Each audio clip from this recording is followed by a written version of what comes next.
I only remember one thing from my childhood. Fire. I couldn't remember how it happened, or why.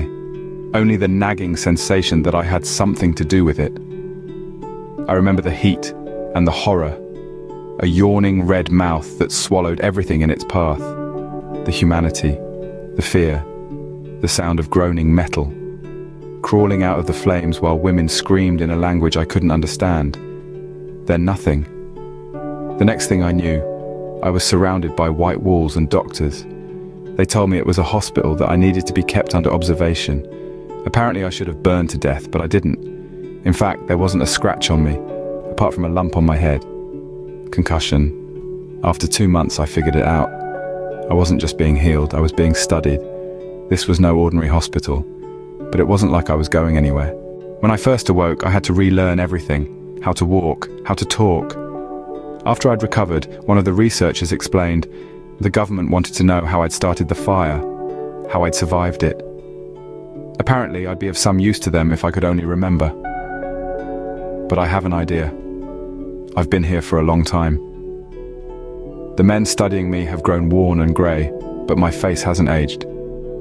They had me run tests where I stared at other prisoners, told to think hot thoughts.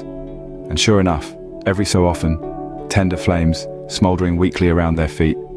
But it was never enough. They wanted to know how I started the big one. To counteract the amnesia, they'd put me through hypnotherapy. Something about my subconscious, I'd get flashes. We were flying to America, an airship. It was a long time ago.